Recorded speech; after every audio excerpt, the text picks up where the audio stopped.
stories have a way of seizing the imagination and capturing the heart. Stories have a way of appealing to a person's sense of wonder. And when you can do that, that is when you can really transform them.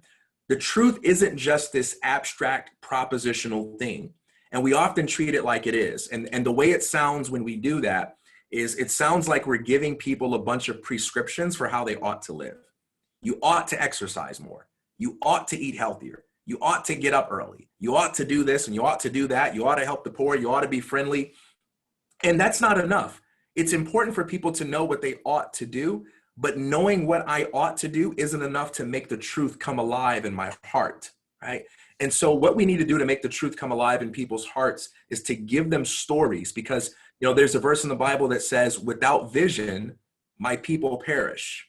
Without vision, they perish. Not without information, but without vision. And what is vision? Vision is the ability to imagine new possibilities. That is what excites people. That is what inspires people, when they can imagine new possibilities. And so if we want to help people understand entrepreneurship in a broader way, what we have to do is give people stories that illustrate for them the variety of different types of entrepreneurs there are. I've coached over the past decade thousands of students, and the number one thing I hear from students is something like, yeah, that's not for me. That's not for me because I'm young. That's not for me because I'm Black. That's not for me because I'm female.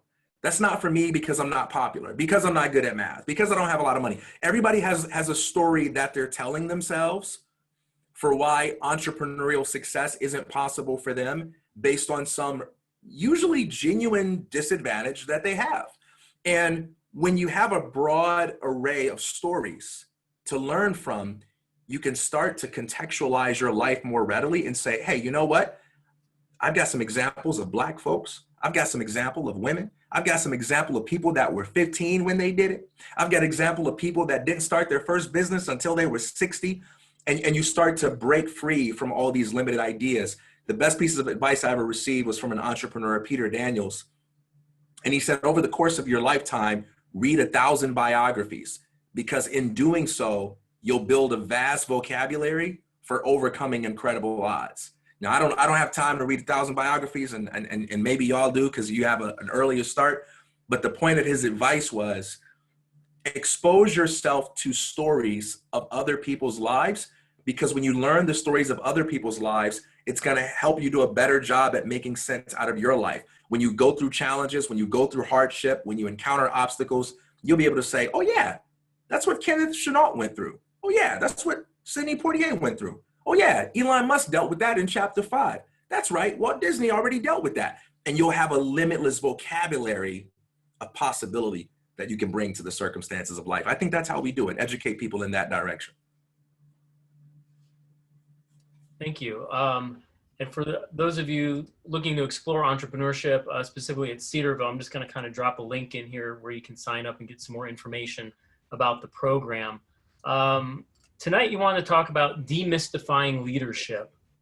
And I'd like to turn the camera over to you for a bit.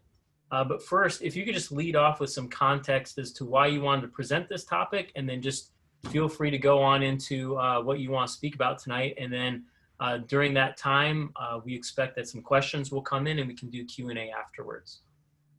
Yeah, so I looked at that time and I said, it's 7:20. I talk a lot, so please forgive me. I've already burned through 20 minutes. So this is going to go by really fast. So I'll try to keep my talk part somewhat brief, and then we can have some time for Q&A where you can ask me about anything that you want. So context for why I want to talk with you about this. One of my mentors is a man by the name of Dr. Miles Monroe. And something that he said is that the richest place in the world is the cemetery, because so many treasures are buried there. Unwritten books, unmade movies, unfounded businesses, unspoken words, uncomposed songs. Because when people die, they take their unfulfilled dreams, their unnurtured ideas to the grave with them. And he says, the goal of life is to die empty. Not to die old, but to die finished, to die empty. You want to be the kind of person who, when they take you to the cemetery, the graveyard says, man, This guy's got no books in him. He's got no businesses in him. He's empty. He offers me nothing. That's the kind of person that you want to be. And I never forgot those words. And they brought so much life to me that I want to help bring that life to others. I want to pay it forward in that way. I want to encourage as many people as I can to die empty, to die empty. In the book of Ecclesiastes, Solomon said that it's better for a man to attend a funeral than to attend a party, because by attending the funeral, he can see his end, and he can consider his days and how he uses his time in light of that end. Teach us to number our days that we may apply our hearts to wisdom. I think that's what drives me. It's that perception of things that drives me. So I believe that each and every one of you has a purpose for your life, and life is filled with all sorts of problems, all sorts of difficult questions. But the awesome thing about what the Christian worldview offers is that there's one thing that matters more than all of those unanswered questions. And your purpose in life, your calling, is the thing that answers all of those other questions. I think about, when Mary and Martha were with Jesus, and, Martha was just stressed out about keeping the house clean and doing all these errands. And Jesus said to her, Martha, thou art troubled by many things, and he appealed to the one thing that mattered. And that's what Mary was modeling. It was sitting at the feet of Jesus and listening to what he had to say, learning from what his perspective is. In the book of Proverbs, it says that wisdom is the principal thing. Therefore, get wisdom. And with all you're getting, get understanding. We live in a world where it seems like so many things matter. So many things we got to figure out. So many hard problems. What do we do about all these race debates? And what do we do about these police debates? What do we do about COVID? So many difficult, stressful questions. But the most important question is, how then should we live? What does God say about my individual life? Because that's where the changes come from. And I want to challenge you all to look within and to take some responsibility for the calling that's on your life. So I'm going to keep this short. I don't have the time and space to do, any kind of in-depth lecture or things along those lines, but I know we'll have more time to interact in the future. And so we can take time to unpack a lot of these concepts in more detail later on. But let me just share a story with you that I think illustrates some important things about the nature of leadership. So there's a story called A Penny for Your Thoughts. And it's about a man who works at a bank. And he's on his way to work one day, and he's running late. And as he's approaching work, he passes by a man on the sidewalk who's selling trinkets out of a cart. And the street peddler says, "Excuse me, sir, I've got the perfect thing for you." And the banker says, "I'm sorry, I'm in a rush. I have no time for anything today." And the guy with the cart says, No. This one's on the house. This one is free. Just take it. I know it's exactly what you need. And he gives him a penny. And when the banker looks at the penny, he goes, "Well, that's weird for this guy to give me that. I mean, whatever." He puts it in his pocket and he continues to walk. As he's walking, he bumps into a guy, and the guy says, "Watch where you're going, idiot." And the banker says, "Excuse me, sir?" And the guy says, "I didn't say anything." And the banker thinks, "That's odd. Never mind." And he continues to walk.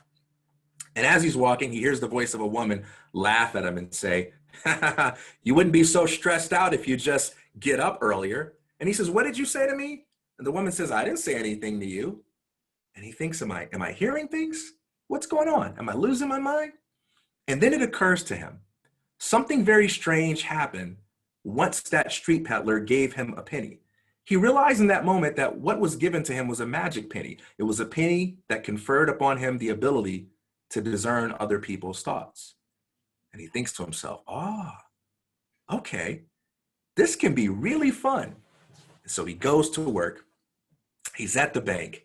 And now he does exactly what you and I would probably do if we had a magic penny that gave us the ability to read other people's minds. He sits around and he gossips with himself. He looks at different coworkers and he picks up on their thoughts and he chuckles to himself about knowing their innermost secrets. He does this for about 10 minutes, having all the fun in the world, until something concerning happened.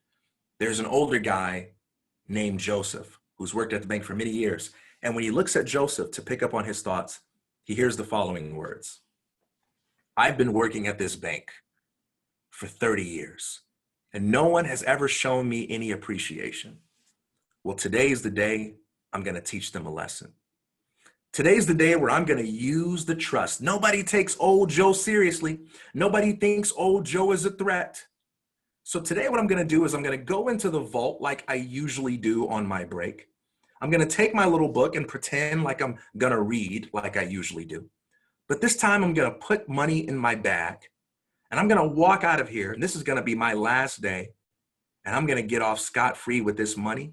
And by the time they figure out what happened, they're going to realize that's what you get for not showing me any appreciation.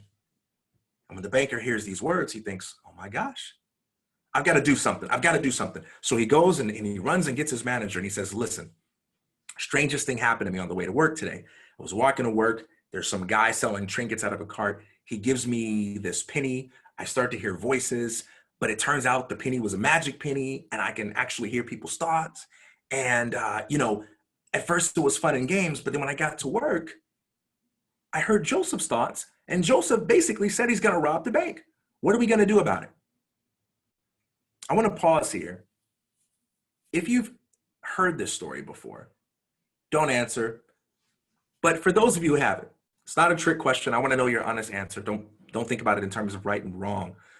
How do you think the manager responds to the banker's concern? Just speak out. You don't have to raise your hand or anything like that. Just speak out. I mean, I would imagine that the manager would say that he's crazy, like Dominic said here in the group chat, because of his proven track record, and there's no reason to believe that he's going to rob the bank. Now, help me out here, because according to the premise of the story, the guy really does have a magic penny. He really does have the ability to read people's minds. And Joseph really did say that he's going to rob the bank. So since he's telling the truth, why is no one buying his idea? Because it's unheard of, I guess. It's something completely new. Yeah, that's a good thought. That's a good thought. Does that sound familiar, by the way? Have any of you ever been in a situation where you've had a good idea, maybe a creative idea, and you shared it with someone and they responded to you as if you were crazy or concerning? That's almost like the definition of being a creator.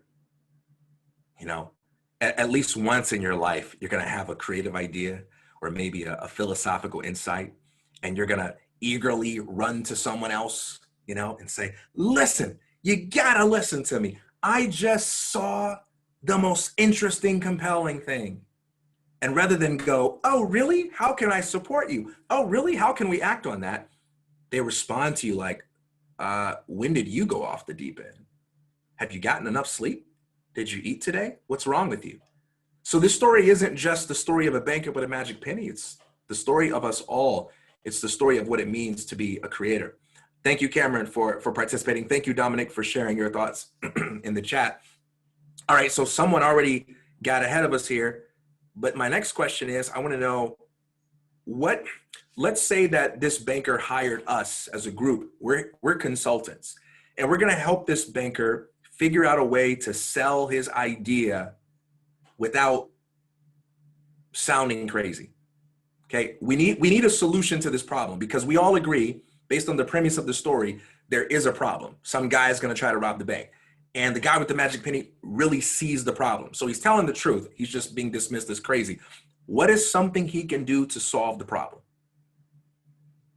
And I'm going to read what's here in the chat. He should ask the banker, why didn't you encourage him when you heard that? That's something that the manager could do. Can you expound on that? I want to hear more about that. Dr. Smith, unmute. Yeah, I had to unmute myself. Sorry.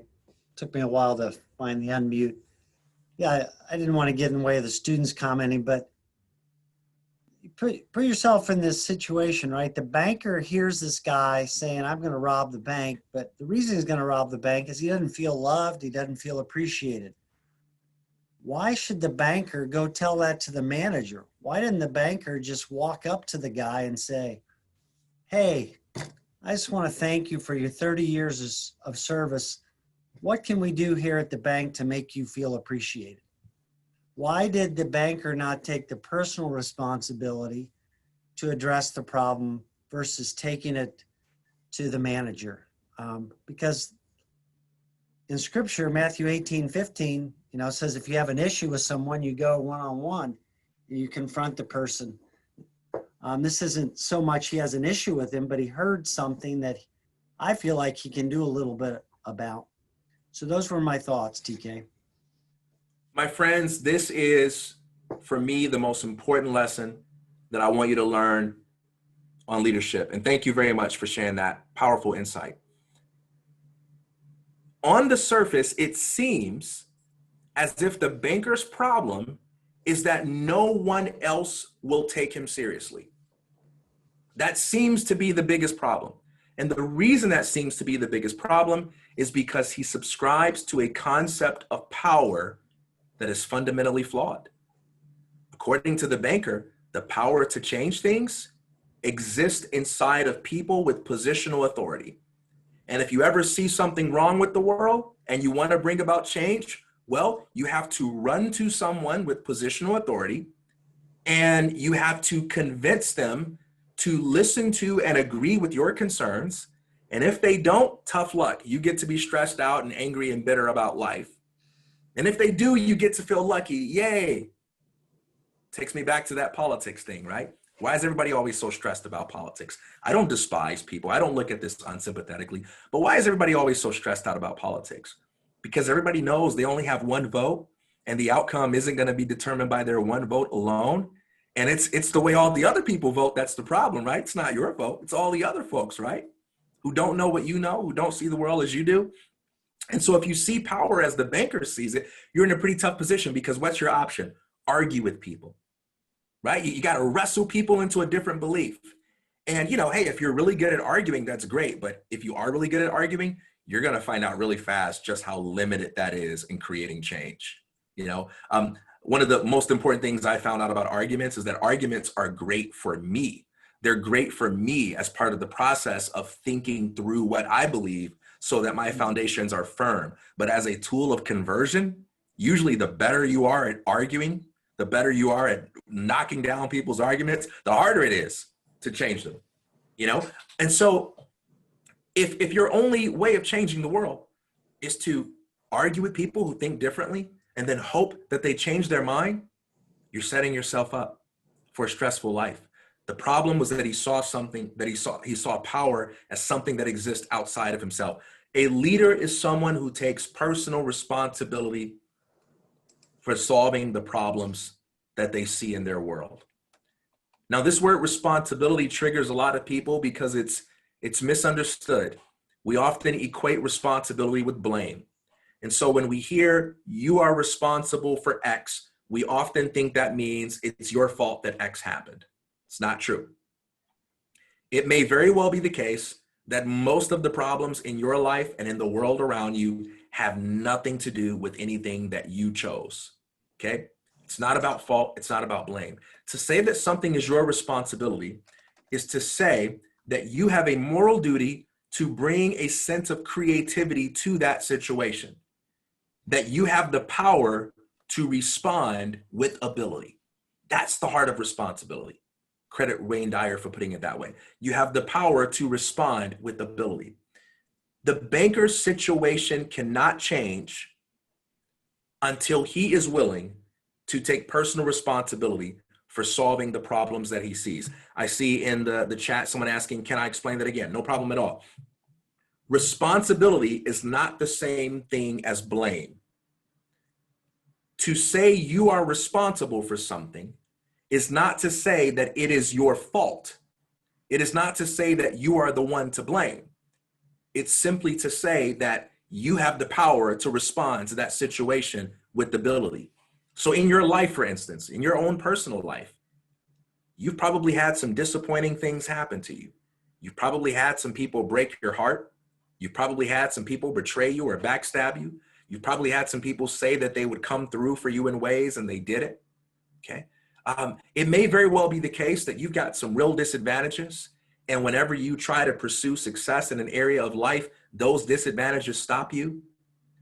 When I say you are responsible for being the one to do something about it, I don't mean that it's your fault. Life is unfair, and there are a lot of bad things that happen in this world that aren't your fault, and you shouldn't feel guilty about all the bad things that happen to you. But the power is within your ability to be the one to say, I get to decide how I react and respond to the circumstances and conditions in my life. So that's the first thing. The second thing, which is an extension of the first, is this. In order to take responsibility for the problems that we see, we have to be willing to exercise our imagination. We have to be willing to be creative. Joseph had this issue where he was going to rob the bank, and the banker saw that there was a problem, but because of his misunderstanding about power, he went in the wrong direction. And when I asked you for ideas on what he could do, what came out of that process is, well, wait a minute, let's just think a little bit. Let's think about another way that we could solve this problem. You know, whenever I coach people who say things like, there's no hope, nothing's ever going to change, they all have one thing in common. They feel as if they've tried everything. I've tried everything. They have reached the end of their sense of possibility. And the only way that you get to have hope is by awakening or activating your sense of possibility. You have to ask yourself, well, what's another way I can look at this situation? You know, C.S. Lewis described imagination as the organ of faith. There's a verse in the Bible that says, God calls those things that be not as though they were, right? There's another verse that says, faith is the substance of things hoped for and the evidence of things unseen. What that means is faith is the ability to look at something and be honest about what it is and still possess the ability to see it as something else, right? So when Jesus raised Lazarus from the dead, he was able to look at Lazarus and see a dead man, and yet he was able to form a vision of Lazarus being alive. And the act of faith was moving what he saw into what he was able to envision. I see something coming in, so I want to address this really quickly. Couldn't he give the penny to the manager, pass the power, responsibility to the manager if he doesn't think he can handle it? So he could give the penny to the manager. Now, what the story doesn't tell us is if that would work. Here's the lesson that I want you to get out of it. You all have a magic penny. You all have a version of some ability that God has given you to see things that other people can't see. And the idea of like, I just got to get other people to see it the way I see it is kind of like a way of hiding. It's a way of running from the burden and responsibility that comes with your gift. You see, if everyone else in life could see things as you saw them, then we really wouldn't have a need for you. But God didn't create a single person that was dispensable. I heard Tyler Perry say that you can replace a worker, but you can't replace a human being. You can't replace a person. You see, and every single one of us is an unrepeatable phenomenon. Every single one of us is an indispensable, irreplaceable child of God. There is no one that can do what you were uniquely created to do. You ever saw a problem and you saw something that got you really frustrated, and then you try to explain it to someone else, and maybe a friend or a family member, and they were just kind of like, okay, like maybe you were just really mad about the environment and how no one respects the environment, and you tried to talk with your dad about it, and your dad's like, yeah, okay. You ever got angry about something in the world that you saw as unjust, and you went and talked to your buddies about it, and they were kind of being nice and polite because, you're their friend, but it's like, hey, sorry, I don't get angry about that thing like you do. Well, Mike Murdoch once said that your anger is your biggest clue to the problems that God created you to solve. I want you to think about the problems that you see. And when you share those things with other people and they don't see them, don't resent that. Don't get bitter at other people for that. Don't look at that as evidence that you need to try harder to make them see it your way. Look at that as evidence of your uniqueness. Look at that as evidence of the thing that God brought you here to solve. That's the thing that God created you to do something about. Don't pass the magic penny. Take responsibility for solving the problem and trust the creativity that is already within you. Because the same God that has given you the ability to see problems that no one else cares about is the same God that's given you the creative capacity to do something about it. You know, this human tendency to pass the penny, it's existed for a long time. When God called Moses and said, hey, I want you to go to Pharaoh and tell my people, tell him, let my people go. Moses was like, how about you get my brother Aaron? He's actually a good public speaker. I have a stuttering problem. How about you get somebody else to do it? No, your calling isn't about somebody else. It's about you. It's about you. Are you willing to take responsibility for the calling on your life? Are you willing to step up to the plate and trust the creativity that's been placed inside of you? Looking at a comment here, God did not create a single person that was dispensable. This really builds on what was talked about yesterday in chapel. That's awesome. Well, I didn't know what was talked about in chapel. I'm glad that it's building on a previous thing. I know we are kind of near time. I just want to share kind of one more thing and then maybe go into some Q&A. You know, creativity is another one of those words that's kind of like entrepreneurship. It's one of those things that people love to talk themselves out of. And part of that is because we live in a society that stereotypes creativity. Creativity is, having pink colored hair. Creativity is being a theater person. Creativity is being someone that is eccentric and stylish or confusing. And, those are all possible expressions of creativity, but creativity is something broader than that. And one of the most important things you can do in life is be creative in the way you think about creativity itself. There's nothing about wearing a suit that's uncreative. There's nothing about going into business or engineering that's uncreative. Creativity is the mindset of someone who refuses to accept the world as it is as a fixed fact. Creativity is someone who refuses to accept their circumstances and conditions as final. Creativity is the spirit of someone who can look at things and say, I can imagine that they can be otherwise, and I am willing to introduce new possibilities into my world. And creativity is not a matter of having the right personality type. Creativity is a gift from God, and it expresses itself through each individual in a unique way, which means whether you think of yourself as creative or not, you have the power to be creative at a really high level because you have a unique calling on your life, and God has equipped you with the things that you need in order to be able to do things that to other people will look miraculous. Like, think for a minute about the concept of a miracle. A miracle isn't the same thing as magic. When you look at moments in the Bible where people try to get Jesus to do miracles, he rebuked them because he was helping them understand that there's a difference between a miracle and a magic show.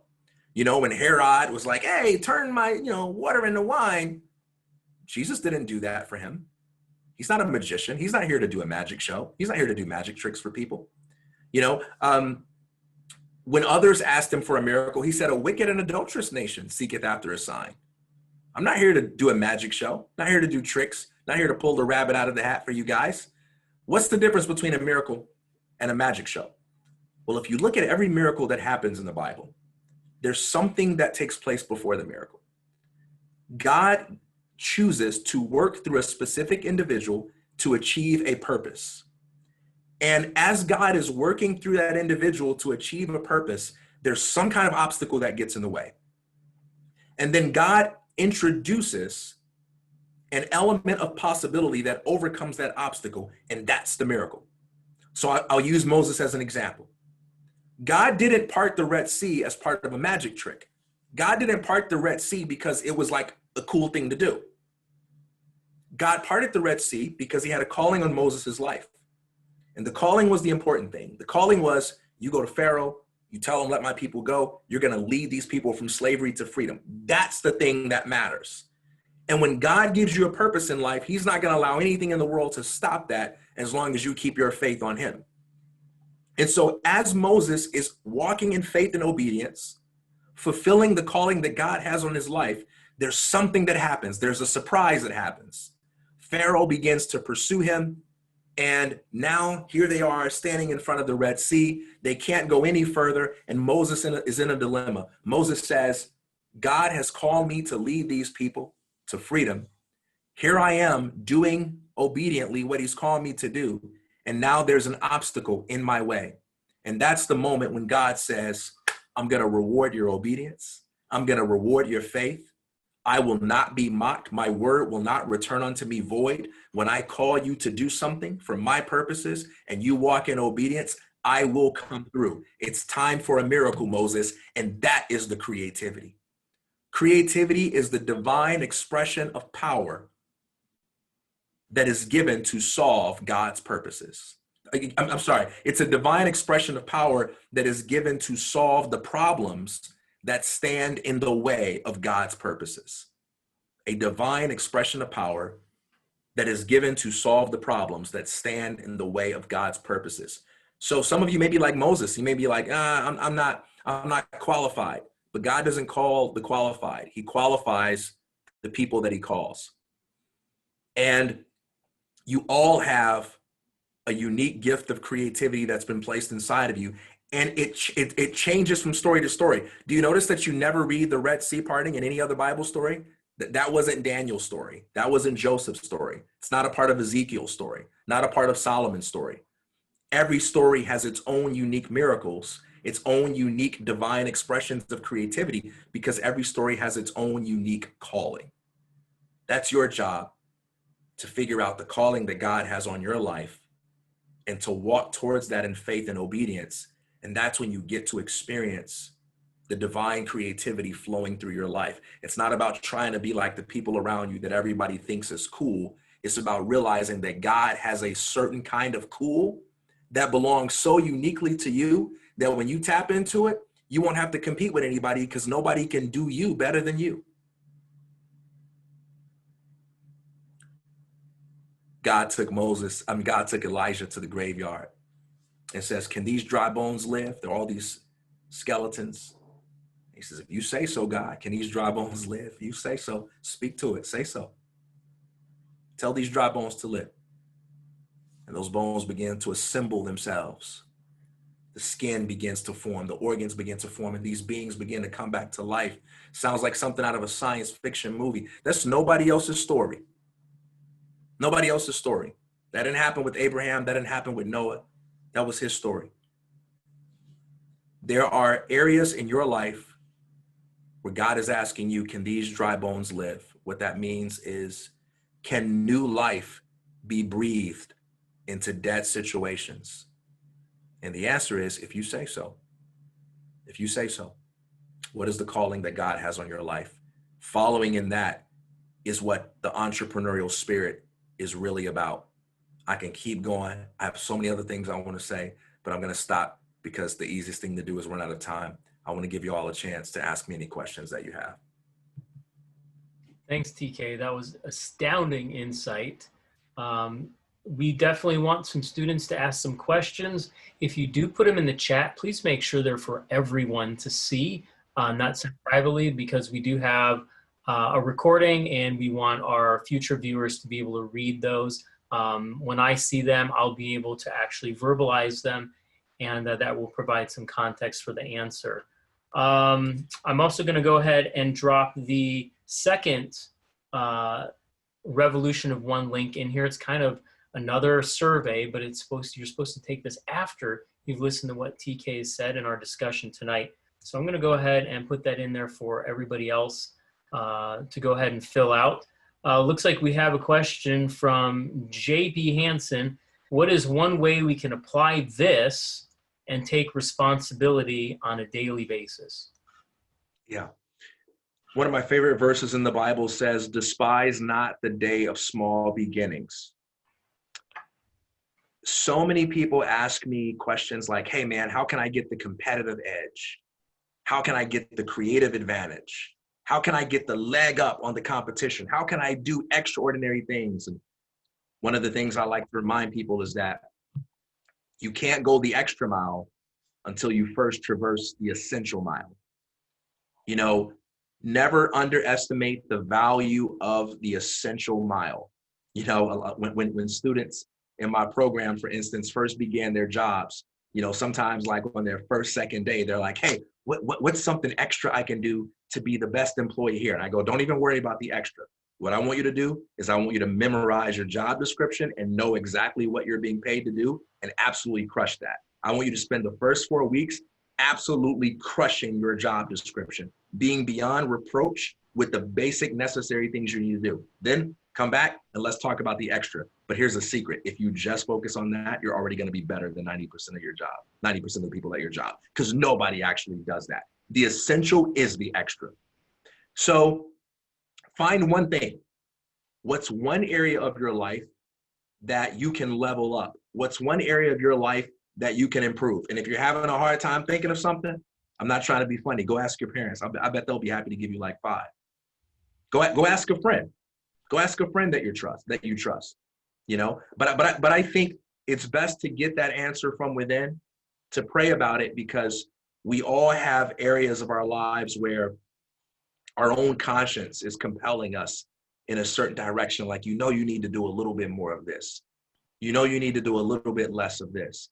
And what I want you to focus on is a concept that I call non-zero days, which is, and that's different from a hero day. A hero day is when you try to like make these huge changes. You go from sitting on the couch every day, all day, to being like, I'm going to run a marathon tomorrow. That's like a hero day. Forget about hero days. Focus on non-zero days. Just don't have any days where you do nothing at all to get better. So instead of trying to focus on reading a book a week, just like read for 10 minutes every day until you build momentum. If you just do that, you'll eventually build momentum, and you'll be the kind of person that's naturally reading all the time. Whatever it is, whether it's reading, working out, helping out around the house, start with something small, one thing, practice non-zero days, and focus on just being 1% better every day, and allow the power of compound interest to help you build momentum in your life.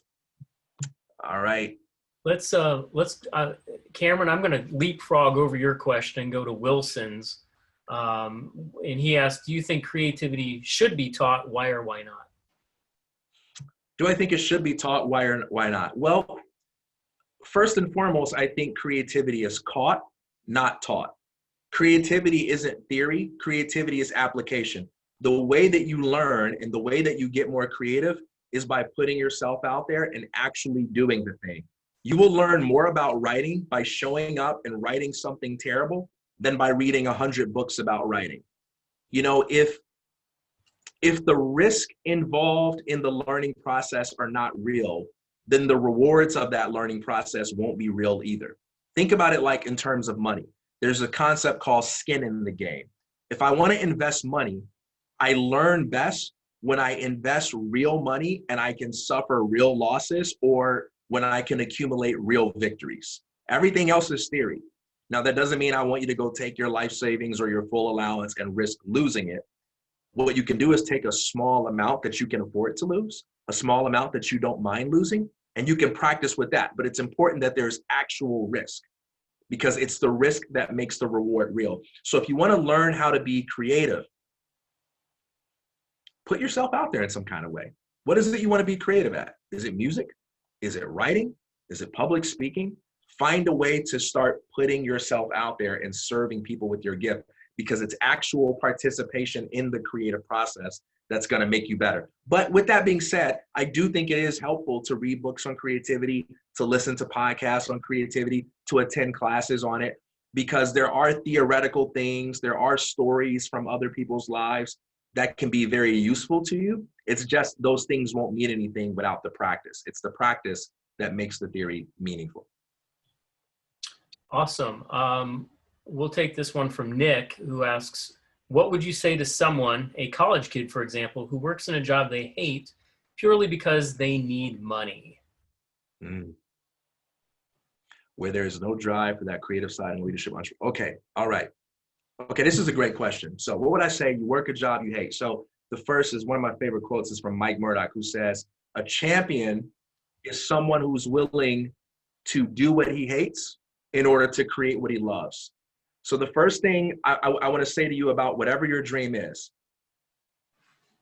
no matter what it is you want to do in life, no matter what the dream job is, professional baseball player, whatever your concept of like a really awesome fun job is, I'm telling you now, there are aspects to everything that you love that you will also hate.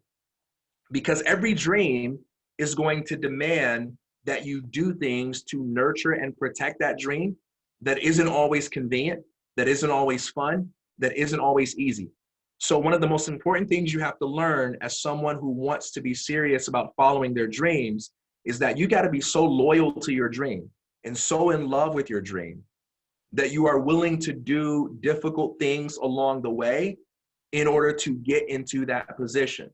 You know, I remember when I was a little kid, we were watching TV one time and there was some actress who won an Academy Award. And I was too little to really know what was going on, but I saw this actress go on stage and she's holding her award and she's crying. And I thought this was kind of odd because she just won an award. Shouldn't she be smiling? And I asked my brother, I said, why is she crying? She just won. And he said, well, usually when people achieve something like that, they had to go through a whole lot of difficult things. They had to sometimes work jobs they didn't like. They had to put up with people they didn't like. And they had to exercise persistence until they could get themselves in a position where they could create the results that matter most to them. And she's crying because she knows what she's been through. And I want to say that to you all. If you have a dream, don't, you know, I like to say, like, before you quit your day job, stop despising yourself for having one. Here's a different way I want you to look at your day job. You told me that you're doing it for the money, which means that you value having that money. So that job is your first investor.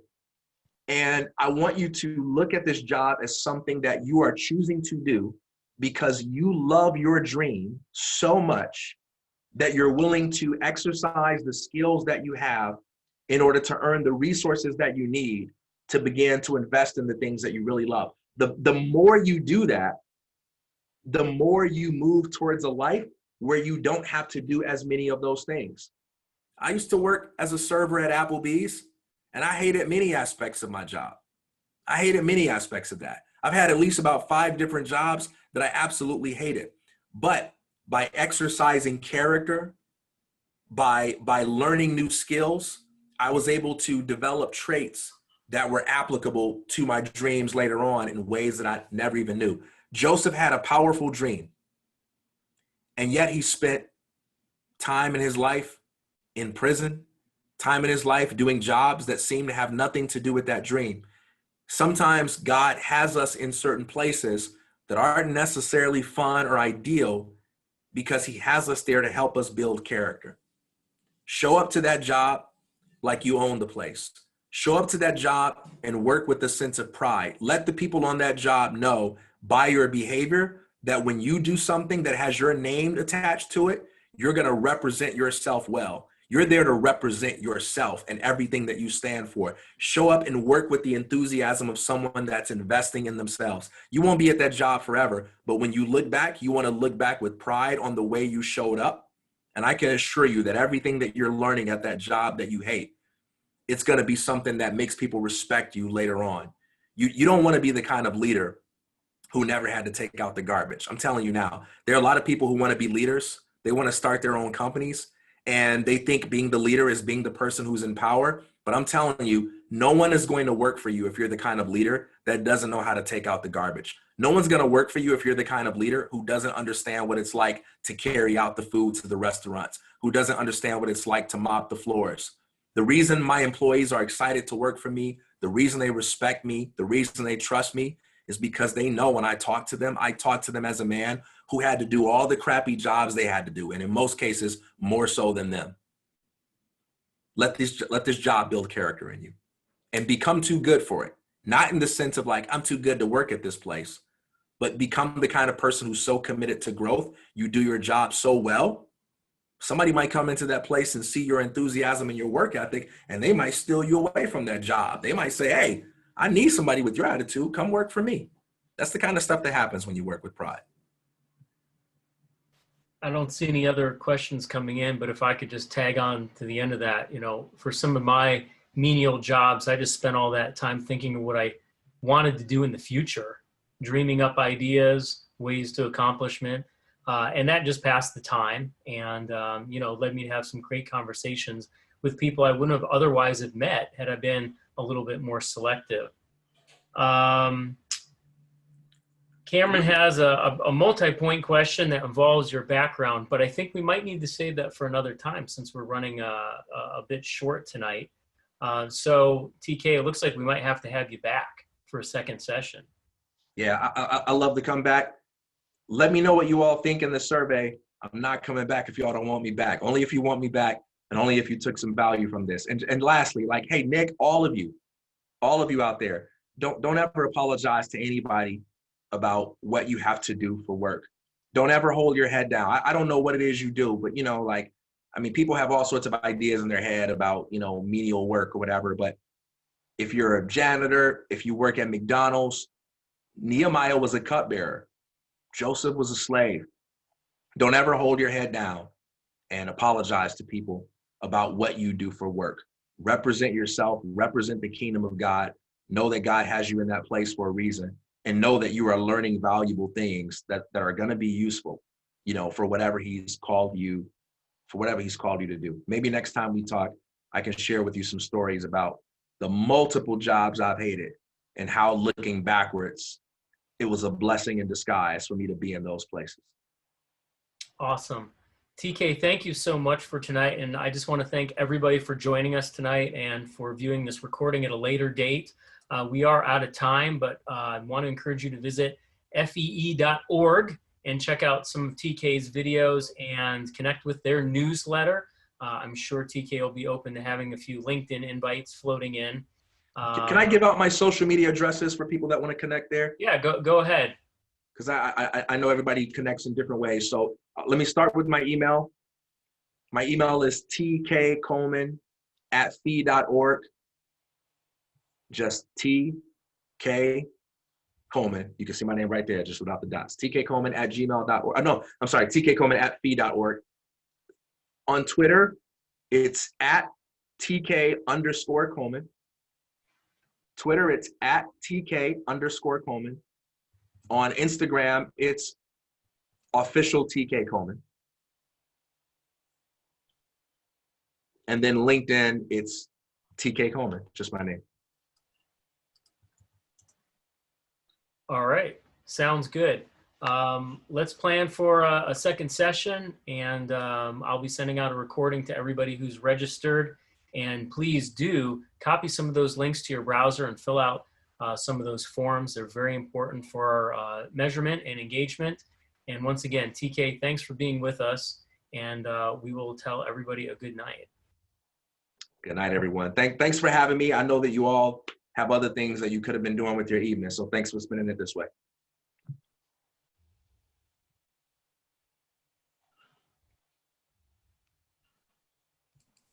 Well done. Well done. Thank you, TK.